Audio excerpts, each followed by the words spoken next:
folks. Welcome to Calvin's Got Game. I'm Calvin. I'm Lewis. And today we are going to talk about games from 1990 to 1995. Games that we enjoyed playing in that time period. Games from that time period. I picked 5 games. Lewis have picked 2. And so I'll give you my 5. And they're in no particular order. It's not like, a ranking. Lewis's may be. Yours? Actually, they were.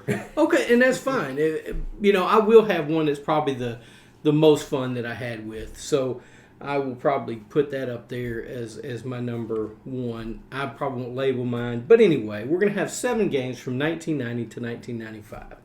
But before we do that, it's always comment time. Yep. So folks that commented on some videos from the past. All right. Self-Esteemed commented on my Hotels video. It's Hotels is a game that you're putting out. It's kind of like Monopoly. You're going around the board paying other people for real estate, but you're putting out 3-dimensional buildings. It's a fantastic game. They came out, I think it's Asmodee, came out with Hotels Tycoon. The parts were much cheaper made. They were not as nice, but the game is about the same. So anyway, appreciate the comment. He said he played Hotels a ton when he was a kid. And I did too. Kind of makes me feel old as a kid, but I played it probably in my teens. So Hotels was a fabulous game. If you ever find it, it's very hard to find, very expensive if you do find it. Yeah. So you might want to look for Hotel Tycoon. It might be a little more cheaper. Anyway, Ludwig Misses on our video from last time about video content creators. Said that he's a fan of John Gets Games as well as I am. I think I said that. Yeah. And has bought games based on John Gets Games reviews. One day I'd like to get up there. I don't review as many games as we do top 10s and other things like that. But one day I would like to get up there where people go, hey, I trust his view enough to say if he says his game's good, I'll take it, right? And for Lewis as well. Aaron Nunley likes Dice Tower as well as we do. Likes No Pun Included, Around the Board, and Broken Meeple. I like Broken Meeple as well. Like I said when we were doing the video, I could have done 20 of them. Yeah. Oh, me too. Because there's so many of them out there I do like. So it's one of those things where I had to pick and choose which ones I watch the most. I do like Broken Meeple as well. All right, Censusgram, whatever it is, and I hope I'm pronouncing that correctly for you. Likes Board Game Bullocks, Bollocks. You know that one? Yeah, that one I know. Yeah. Liege of Games. Oh yes. Chairman of the Board, which I like as well. Yeah. 2 Sheeps, 1 Wheat. That one I've never heard of. So there's something new for us to check out. Board Online. And Board Offline. Board Online, Board Offline, I think is the name of the review channel. And then Mark Patuka likes many of the same games, many of the same reviewers as we mentioned. Usually when they're looking for a game, they search to find who's reviewing it, and they just watch a review from whoever's reviewing it. It's kind of what I do as well, I'm sure. Yeah, I do too.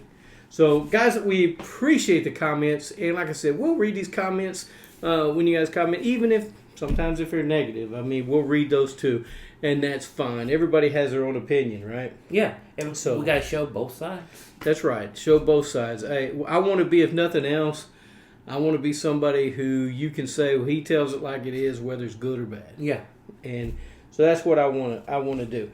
But we do appreciate the comments. We'd love for you to subscribe. We've gained some subscribers, so we're only down to needing, I think, 112 before December, so we can get that game bought and given away.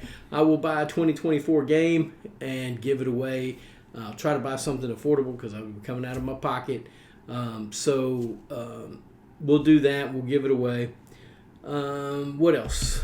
Share this video, like them, do whatever you can to get our numbers up on YouTube. I appreciate it a lot. Now, with all that being said, I'm going to go ahead and start some of the games I enjoyed playing from 1990 to 1995. So one of the games I enjoyed a lot is a game called Stare. Stare, it's Stare with an apostrophe, Stare, But it's from 1993. It's a Ravensburger game. plays 2 to 10 players, 60 minutes to play, and it's ranked 26,194 on BGG. Now, Stare is a game to where you have about, I don't know how many, like a minute, 30 seconds to look at a picture. Then you give that picture back. You can no longer look at it. And there's questions that somebody will ask you. They're on the back of the picture. They ask you the questions like, how many hats were in the room? What was the dominant color of the deal? You know, how many things were red, or just a lot of questions. So you score points based on what you remember. And you play as a team. It's not just a one person. So all of you are looking. So what I may be looking at, Lewis may be looking at something different and can help us with the questions. So it's a fun game. It is a party game. So, and a lot of these are mass market games that I have from 1990 to 1995. It just is. Fabulous game. Enjoyed it. So if you ever get a chance to check it out or find it, Stare. I like it. My next one is Five Alive. Oh, I know that one. Five Alive is you have a hand of cards, and you have this. You spell out alive on the board, ALIVE, and you're playing cards. And if somebody can't play, they have to flip over one of their cards. And so if you ever flip over all your alive cards, you're out of the game. So it's pretty fast. It doesn't, it is player elimination, but it doesn't take too long to get back to getting into the game, starting a new game. So have you played it before, Lewis? Yes, I have. And it's very cutthroat. It is very cutthroat. It is very cutthroat. Because you want to get it up to 20. I think you can't go over 21. Right. And so there's some cards that immediately take it to 21. Right. And if you know somebody doesn't have any zeros or bring it down 10 or bring it to 0, they're going to continually flip cards. Yeah. And you just wear them out. Yep. Right? So it is cutthroat, but I really enjoyed it. It's a lot of fun. We laughed and had a good time with that one. Next is Songburst, 70s and 80s edition. Oh, I like that one. I also have the 50s and 60s edition, but 70s and 80s was the one that really, I kind of knew more of the stuff. I knew 50s and 60s music because of my parents, but 70s and 80s was where I listened to a lot more music. And in Songburst, you read, without singing the lyrics, a snippet of the song. And you have to tell the artist or the song, I think it is. If you get both, you get something else. Yes. But it's one or the other. And if you get both, you get extra points. It's a lot of fun. You got to know music. You got to like music to play it. But Songburst is something that, everybody enjoys music, I believe. If somebody out there doesn't like music, please put it in a comment. Tell me you'd rather not listen to music ever in your life. And I would say that's a pretty disappointing. But, everybody has their own thing, right? Yes. I enjoy listening to music, and I enjoy it a lot. So you played this, Lewis? Yeah, that one I played. The one before and this one I don't own, and so I haven't played it in years. But I did play it, and I played it in high school with buddies of mine, and they're going, "How do you know all these 70s songs?" I'm going, I was born in the early 70s, and that's when my parents played. Yeah, you heard it on the radio when you get up in the mornings. My mom and dad, when I got up for school and when the radio was on. Yes. It was always on. Yeah. And me and my wife, we watch some shows whenever shows come out, and guess this song from the 80s. Right. I'll sit back, and my wife looks at me, oh, I'm losing. Yeah, I love it. That they have some stuff on YouTube where you can do that. You can guess whatever music or whatever. Oh, yes. And it'll give you a countdown before it tells you. Me and my wife play that sometimes. She hates it because I win. But Songburst was such a great game, and if you ever get a chance to play that one, if you like music and you know those genres of music, the 70s and 80s. Now, it goes through all genres. Oh yeah, it does. It's pop, country, pop, other stuff. So even the 50s and 60s did that. So anyway, that was my whatever, one of my deals, 3 whatever. Songburst 7 and 80s edition. All right, Lewis, we'll start out with you now. Okay. Oh, by the way, I'm sorry. Oh, go ahead. I forgot to tell you when Five Alive was a 1990 game by Hasbro, 2 to 7 players, 30 minutes to play, ranked 18,719. Songburst was a 1992 game. It's made by the Games Gang. Nope.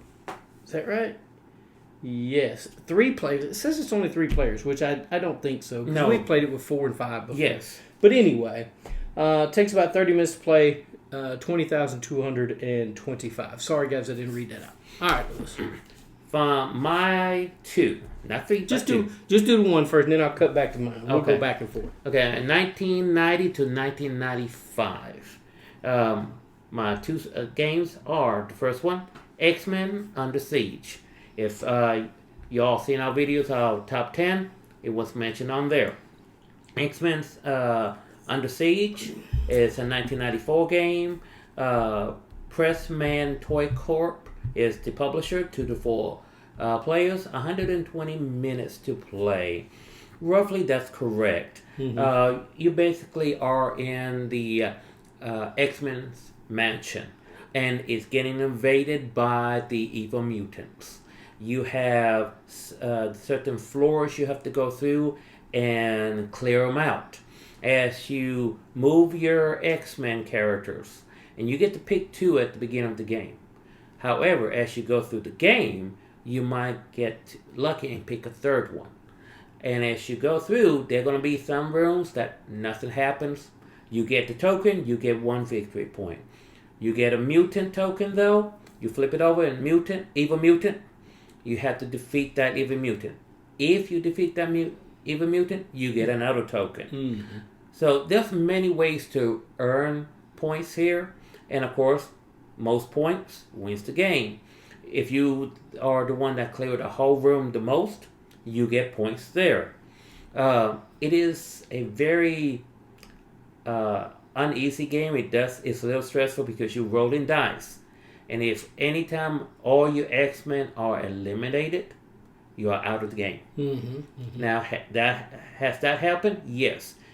Evil mutants range from only taking a few hits to one, I think, is the most, I think it's 20 you have to hit to knock them out. But it turns out to be more a cooperative game midway until toward the end, when you realize, okay, we're getting toward the end. Right. We have to clear this out. But yeah, it's an awesome game from my opinion. There's been a couple more other X-Men board games. This one holds more to the exploring and chance than the other games. And for that is X-Men Under Siege. I played it once with you, Lewis, and Yes. I enjoyed the game a lot. And I remember it being cooperative, but you're right. When you get down to, you're trying to score the most points, so you're helping, but you're not wanting to help. Right. You know, it's kind of like, I'll help them, but I'm not. Maybe I'll do the last blow and I'll get the point, or something like that. Yeah, it's a good game. There's not much wrong, and it's got a lot of nostalgia features. Yeah, it does. So, my number. hang on, I'm going to get the next one. Yeah, hold on. I'm going to do mine. I got 2 more. I'm sorry. Hold on, I'm sorry. All right, no. I got in a row. You did. All right. So my next one, I've my 4th one now, or 5th, or whatever this is. It's called Give Me 5. Give Me 5. If you've ever played Sequence, which would come after Give Me 5. Give Me 5 was made in 1992 by World Research Company. They were somewhere close because my parents got, the board was made out of metal, and you got 2 decks of cards and these chips. Mm-hmm. You got red and black chips, poker chips. And so what you're trying to do is, everybody's dealt a hand of 5 cards, I believe, 5 or 6. And you play a card and you put that chip on the board, whatever the card is, right? If it's an ace, you put it on the ace of hearts or aces, whatever, it's an ace. So you're trying to get 5 in a row. All 4 corners of the board are free spaces. So if you're going diagonal from the corner, all you have to get is 4 of them in a row. Mm-hmm. But you can place this, I could place it on your side of the board, or there's really no side of the board. You're just trying to make 5.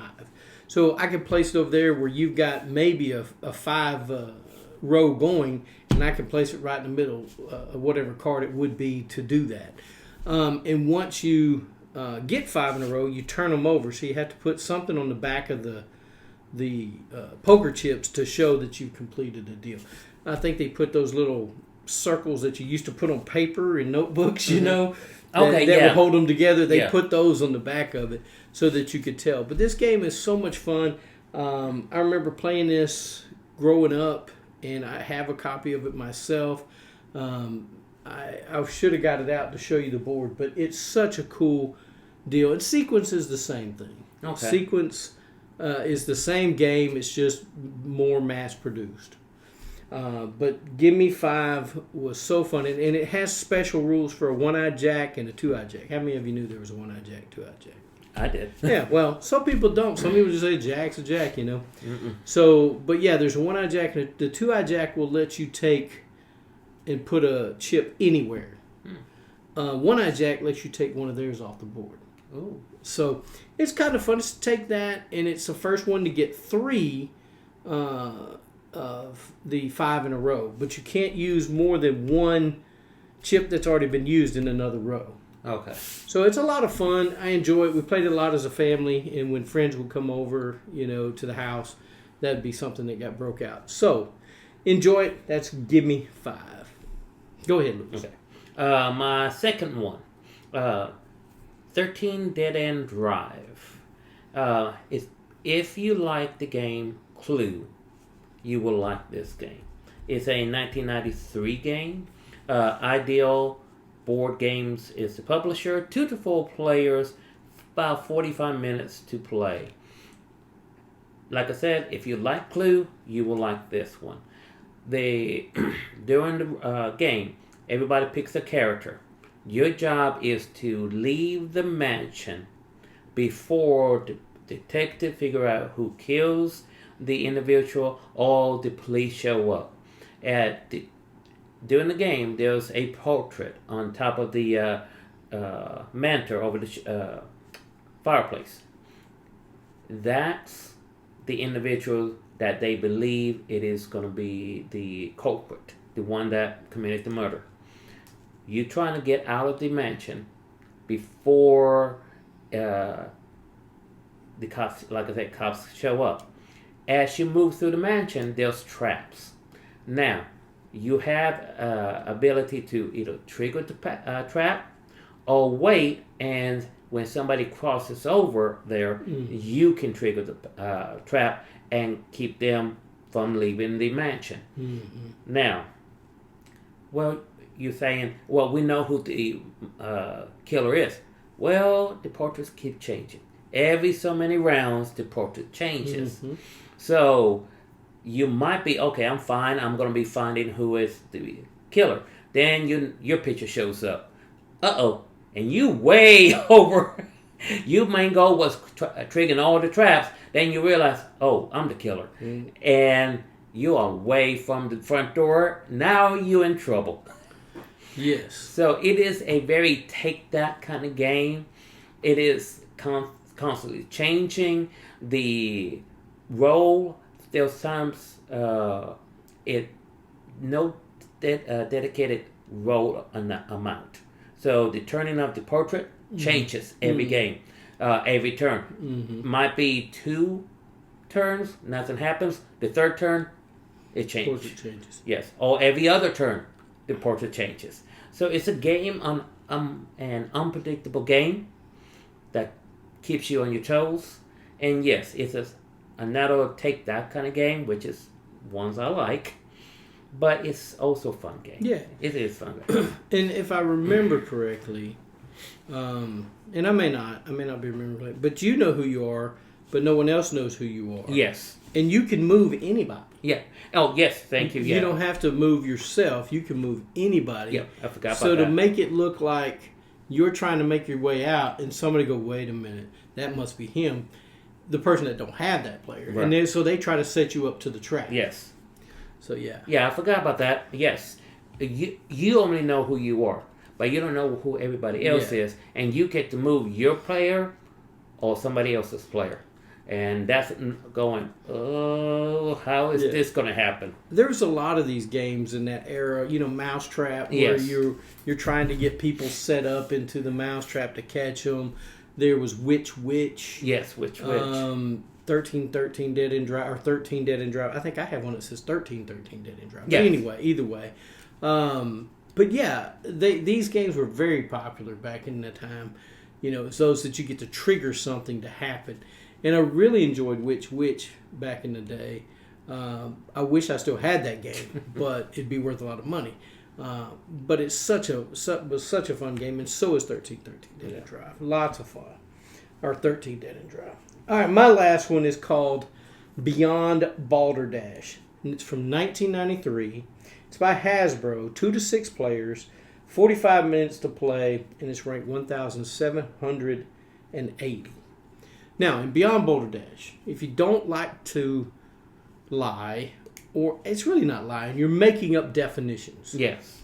They give you a word that most people's never heard of, and you have to write a definition.